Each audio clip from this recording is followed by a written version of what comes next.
এই ভালোবাসা পালন করার জন্য তারা বেশ্যাখানায় গিয়েছিল, পতিতালয় গিয়েছিল, জঙ্গলে গিয়েছিল।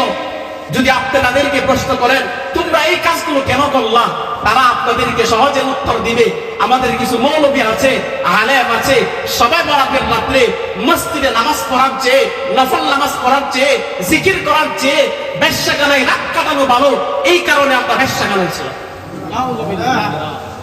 আল্লাহ রাব্বুল আলামিন এই মাসে একটা বরকতময় দিন আমাদেরকে দান করেছেন। সুবহানাল্লাহ বলেন। বরকতময় নাম, যেটাকে আরবিতে বলা হয় লাইলাতুন নিসফি মিন শাবান।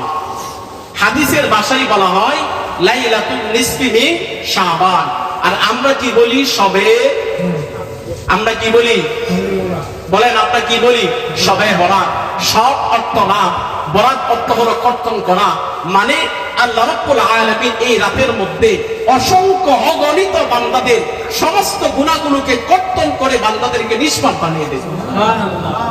নবীজি সাল্লাল্লাহু আলাইহি ওয়াসাল্লামের একটা হাদিস সুনান ইবনে হিব্বান 5636 নম্বর হাদিস শরীফের মধ্যে আছে। আন মুআদ ইবনে জাবাল রাদিয়াল্লাহু তাআলা আনহু নবীজি সাল্লাল্লাহু আলাইহি ওয়াসাল্লাম থেকে হাদিস বর্ণনা করেন। মুআদ ইবনে জাবাল বলেন, নবীজি সাল্লাল্লাহু আলাইহি ওয়াসাল্লাম বলেন, ইয়াতুল্লাহু ইলা খালকিহি ফি লাইলাতিন নিসফি মিন শাবান। এই সবে বরাতের রাতে আল্লাহ রাব্বুল আলামিন তার বান্দাদেরকে তালাশ করে। কি করে? বান্দাদেরকে তালাশ করে।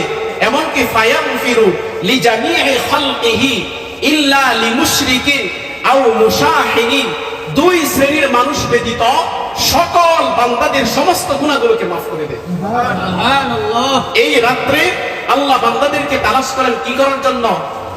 ক্ষমা করার জন্য। দুই শ্রেণীর কারা? এক নম্বর হলো মুশরিক, আর দুই নম্বর হলো হিংসুক, যারা কি করে? যারা হিংসা করে। আর দুই নম্বর হলো যারা মুশরিক। তাই এই দুই শ্রেণীর ব্যতীত বাকি সকলদের ডাকে সাড়া দিয়ে আল্লাহ তাদের গুনাহ কি করে দেন? ক্ষমা করে দেন। এর জন্য কি আমাদের এই রাত্রে ইবাদত করা উচিত না? এই বলেন আমাদের কি প্রয়োজন নাই? প্রয়োজন আছে। আমি আপনাদেরকে একটা কথা বলি, সকলের আলোচনা শুনবেন না, বড় আজীব বিষয়। আমাদের বাংলাদেশের মধ্যে এমন এমন নামদারি কিছু মৌলবী, কিছু আলেম আছে, তারা ইউটিউবের মধ্যে অনলাইনে এসে মানুষদেরকে জানায় সবাই বরাতের রাতে মসজিদে ইবাদত করার চেয়ে বেশ্যাখানায় রাত কাটানো উত্তম। নাউজুবিল্লাহ। আরেকজন আছে আকরামুজ্জামান, সে বলে সবে বরাতের রাতে মসজিদে ইবাদত করার চেয়ে জিনা করা উত্তম। বলে নাউজুবিল্লাহ। আমি অবাক হয়ে যাই, একটা কথা না বললেই নয়। গেছে বছরের সবাই বরাত কত তারিখ হয়েছিল মনে আছে? গেছে বছরের 2025 সনের সবাই বরাত কত তারিখে হয়েছিল? 14ই ফেব্রুয়ারি।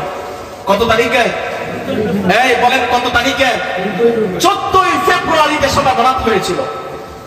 যেই যুবকগুলো মসজিদে ইবাদত না করে ছিল কোথায়? 14ই ফেব্রুয়ারি বেহায়াপনা দিবস, নির্লজ্জর নামে ভালোবাসার দিবস তারা পালন করছিল। এই ভালোবাসা পালন করার জন্য তারা বেশ্যাখানায় গিয়েছিল, পতিতালয় গিয়েছিল, জঙ্গলে গিয়েছিল। যদি আপনি তাদেরকে প্রশ্ন করেন তোমরা এই কাজগুলো কেন করলা, তারা আপনাদেরকে সহজে উত্তর দিবে আমাদের কিছু মৌলবী আছে, আলেম আছে, সবাই বরাতের রাত্রে মসজিদে নামাজ পড়ার চেয়ে, নফল নামাজ পড়ার চেয়ে, জিকির করার চেয়ে বেশ্যাখানায় রাত কাটানো ভালো, এই কারণে আমরা বেশ্যাখানায় ছিলাম। ওদের আলোচনা কি শোনা যাবে?